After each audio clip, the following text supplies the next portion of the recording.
Almost sounds a bit like Phil Collins there. Hello, Mzansi. Happy Monday. We're back on your screen. Hope you enjoyed your long weekend. Welcome to Training SA. I almost started singing there. You are watching SABC3, of course, and we have an amazing show coming your way. We'll be speaking to the leader of the UDM later on the show. Stay put for that. My name is Alma Smith. On the far end there, Mable. Where did you go this long weekend? What did you do? I got traumatized. By the way, Elma, did you see that I was trying to whistle during that song? I'm the only black person that can't whistle. I was trying as I was dancing. Oh, shit. I can't do it. Okay. And he did it again and he... snitching on himself. It's okay. Okay. So, and you? Where did you go? I'm a beast of burden, Alma. All I do is work. I went nowhere. So, not one of us have fun stories to tell? No. Sorry. That's that. Okay, let's take a look at top trends then.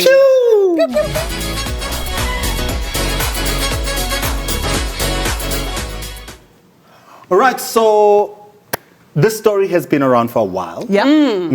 This story has been around for a while. There's been the Minister Nosiviwe and Mapisa Ngakula. Yes. I'm saying that name. So basically, she has been under fire because they took a trip. Not just any trip. Not just any trip, Maple. A small matter of our government trying to intervene in our neighboring countries' affairs, right? Because Zimbabweans are saying, guys, why are you not here for us? Help. Yeah? Okay, so they went to Zimbabwe on a trip. But this wasn't strict government business. Yeah, but some people tagged along. This is the problem then. Exactly. So the Minister of Defense and Military Veterans, Nosiviwe Ngakula, did, as part of her official duties, go to Zimbabwe to meet with the ruling ZANU-PF. She, though, did take a delegation of ANC members along with her. Wow. And that caused quite the stir because, effectively, they did this on taxpayers' dime and not on their own. And, of course, over the weekend, something huge happened. It's a little awkward, but, they were there on government expense. And then President Cyril Ramaphosa issued a statement reprimanding Minister Ngakula's action and sanctioned Mapisa Ngakula by forcing her to take no salary for 3 months, during which time her paycheck will be paid to the Solidarity Fund. Yes, for that, by the way, we should send everyone who transgresses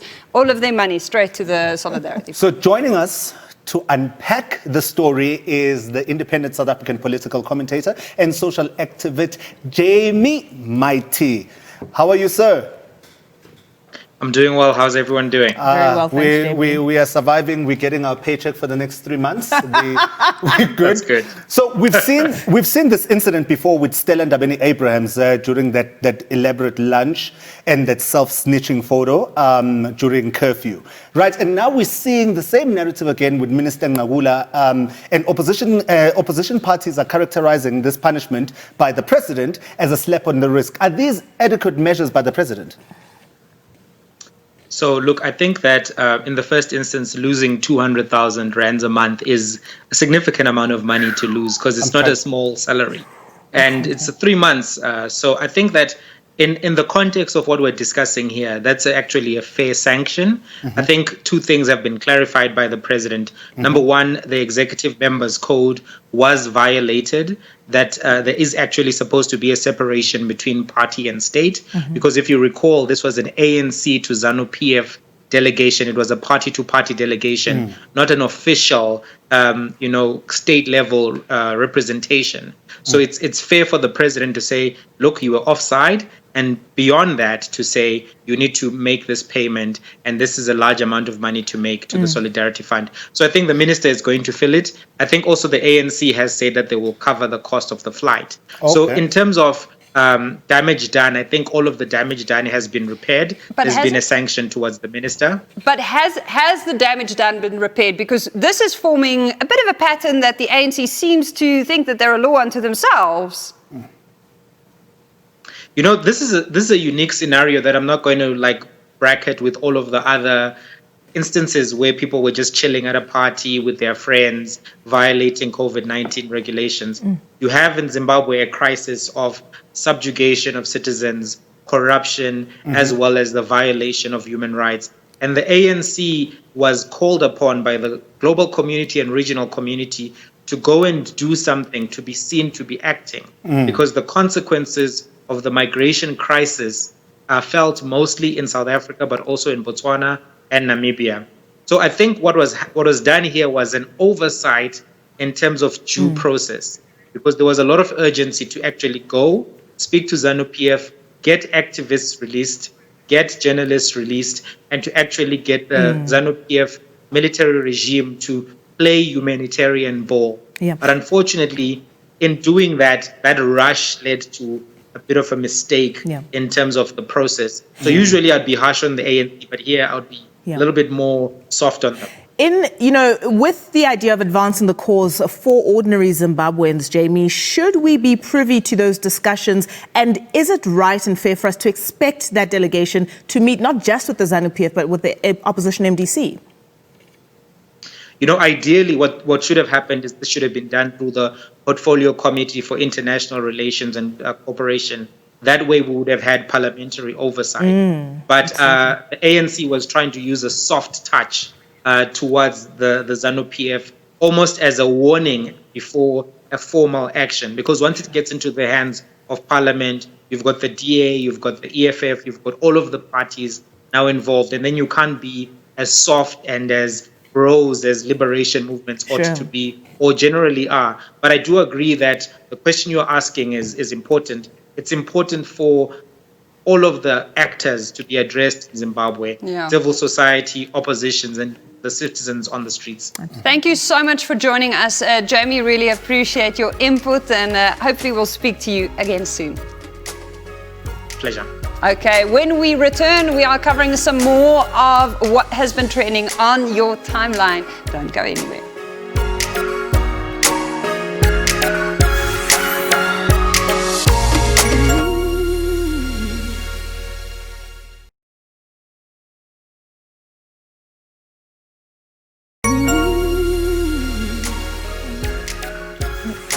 Welcome back to Trading SA, right here on SABC3.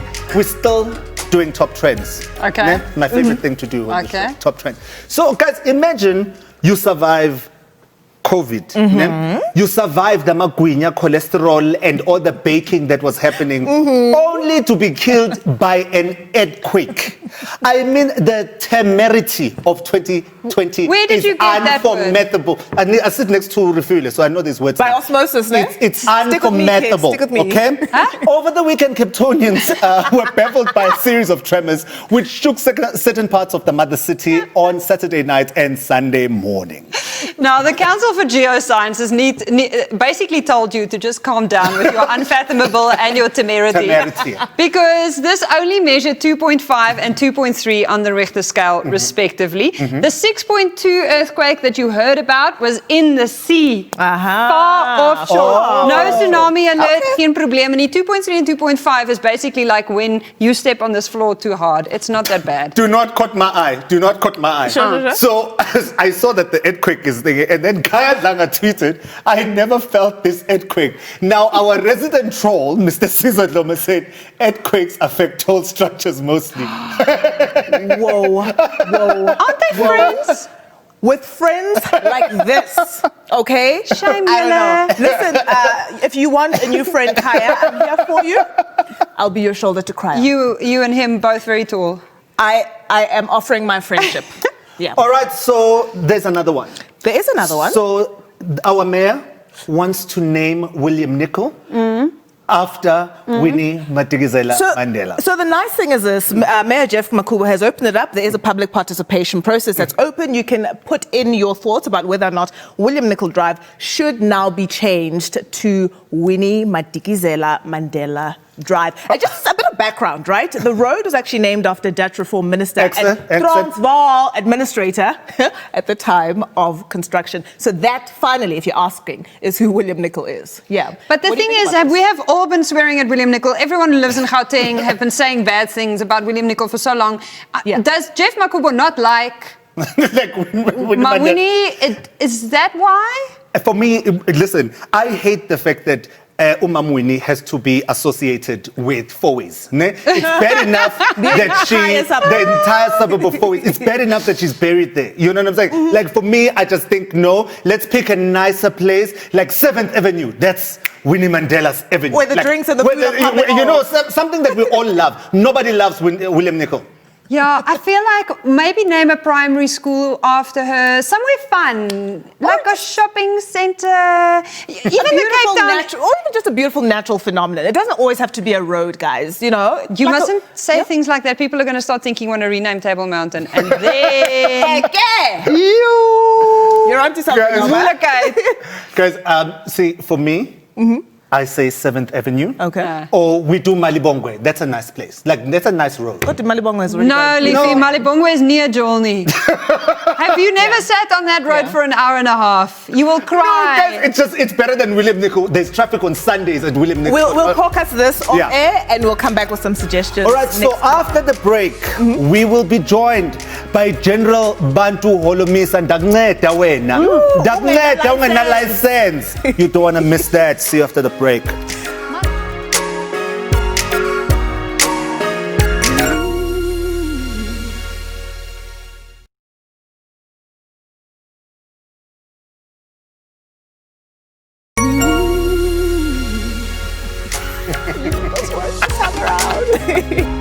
Welcome back. You're still watching Trending SA on SABC3. The General, as he is known, is a leading voice in politics. He's been an active figure in the struggle. He's played a significant role in shifting the political landscape alongside many other stalwarts. Now, as a long-standing leader of the United Democratic Movement, Bantu Holomisa has seen it all in this game of politics. Tonight, we get the opportunity to get to know the man behind the politics just a little better. After all, there are levels to this, Kwetini. Welcome to Trending SA, General.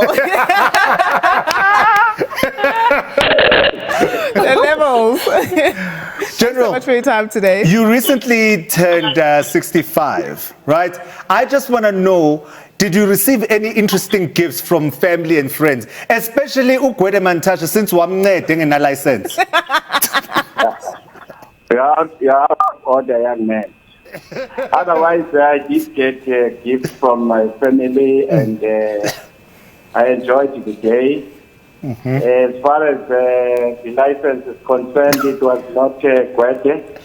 Oh, It was who was it? Blade Zimane. Oh, it was Blade Blake. Zimane. You see, we didn't know. We always thought, because you mentioned Gwede's name, and then we thought it was Mr. Mantashe. Can't you know it was Blade Zimande? Oh, okay. See, clarity. Absolutely beautiful. General, you have been married for 39 years to your beautiful wife, Umamthunyelwa Holomisa. If we were to ask her, if we were to ask your wife, what do you think she'd say is the thing about you that either still just gets under her skin a little bit, or the thing that she still reprimands you about all these years later? Well, I think I'm credited at home for having been a good person to look after the family and also send my kids to school. And whenever I'm called upon, I make myself available.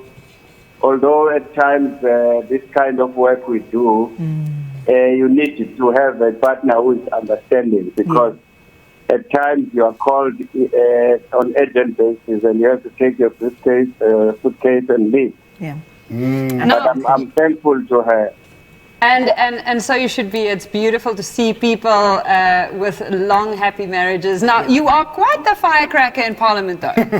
Are you the same at home, or do your children get the soft version of the General? Well, the protocol changes when I'm at home. I'm always reminded that I'm not a general there. And they would immediately open fridge and say, look, this is empty. This is not like a home of a general. So I know what that means. I have to fork out money for them to go and buy something for themselves. I love it. All right. So the one thing that we always see in Parliament is the fact that you guys go at each other. And it can seem as if you guys don't get along outside of Parliament. Can I ask, which politician will I be surprised to know which you guys are like chummies? Well, after we engage each other in the afternoon in the National Assembly, we go out on the same door and we begin to invite each other and say, hey, man, you gave us the hell. Can I buy you a drink? And that's the kind of life we enjoy. And during weekends, we play golf.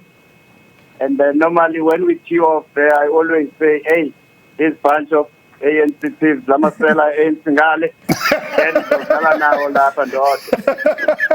so that's the kind of the life we enjoy. But in other countries, we should pat ourselves on the back of our shoulders, because in other countries, if you are an opponent, they view you as an enemy. Yeah.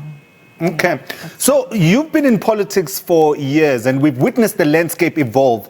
Was there ever a time where you considered quitting and thinking, I'm done with this nonsense now? Or you just kept going? I can't wait to quit one day because the age is not on my side. But I'm still batting well, still occupying the crease. I've hit them for 6s and 4s. I don't take singles, I go for 4s and 6s. I love it. Now, General, the political climate it's quite interesting, right? We've seen new parties being formed recently. Some parties are electing new leadership, and our own president is writing open letters now. So as we sort of look forward to the next elections, what do you make of the current state of politics? What are your feelings about how things are right now? I hope that the voters of South Africa would, for the first time, desist from putting all their eggs in one basket.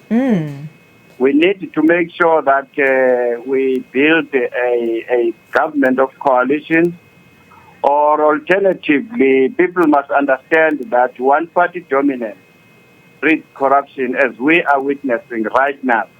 Yeah. Now, General, we'd like to pick your brain and get your thoughts on the new voices in politics. They're young and they're fresh-faced. So we're going to show you 3 politicians, and then we'd like to ask you to tell us the first word you think of. Just the first thing, top of your head. Here we go. Let's take a look at the first one. This is Mbali Ntuli from the DA, and go. Well. Is she confident that she has the support? Okay, and that's it. Top of the head, he's saying she's confident. Okay, Then we have Ronald Lamula from the ANC.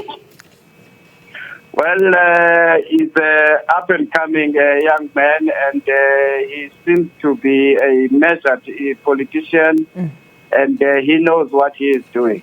Okay, and lastly, Nkulelo.